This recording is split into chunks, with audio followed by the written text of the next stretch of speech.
Enlarge new Switch firmware, new Super Mario Odyssey profile icon options, and that means TREX Mario RWAAR. As the Nintendo Switch loses some of its brand new luster, fans have begun to question a few key missing features, from the long-running Virtual Console service to traditional apps like media players and web browsers. Thus, any new major firmware for the Switch is likely to get fans' hopes up about new functionality, and sure enough, Switch firmware 4.0, out on Wednesday, brings a few new features to the table. Arguably the most notable addition is one that comes oh so close to fixing a major Switch problem: the inability to back up any save game data. Switch 4.0 officially adds profile and save transfers between Switch systems. This process will entirely wipe whatever selected data is moved from the source system. This is the first time Switch owners have been able to move save data in any official capacity, as opposed to having save data being completely trapped on a default system, but it's still a far cry from being able to take your console's save files and store them somewhere secure, like a spare SD card or a computer. Purchases are linked to a universal profile, and these have already been transferable, so long as the source console's licenses are deactivated first. We can only hope this feature rollout is a hint of more functionality in the future.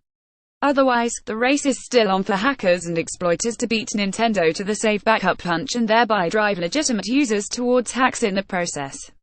Nintendo has also finally made good on a promise to support video capture for Switch games, but the functionality has launched in a weird and therefore Nintendo-like way. The good news is that this works much like it does on the Xbox One and PlayStation 4 platforms, in that the system will automatically capture and store your last 30 seconds of play, meaning, if you do something cool in a game, you have a moment to trigger the capture by long pressing the system's capture button.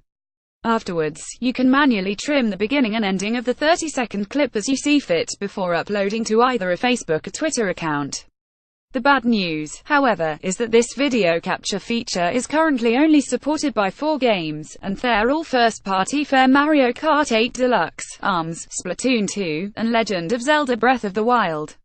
Nintendo has not indicated if or when other titles will be supported, and for now, it also hasn't announced the ability to simply grab those video clips as files to be used however you see fit. It's social upload or bust. Perhaps that will change if the system ever gets around to officially supporting YouTube as an app, let alone as an upload destination. The firmware's update page mentions a few other under-the-hood tweaks, including how the console will now recognize and list TKIP-secured Wi-Fi networks and how people can finally transfer game update data between local systems.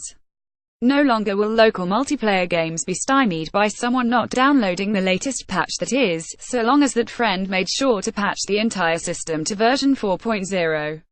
And, hey, it has new Super Mario Odyssey profile icon options, too. That game is coming out soon, right? Maybe that'll keep fans busy enough to ignore the system's continued lack of multimedia apps or virtual console options.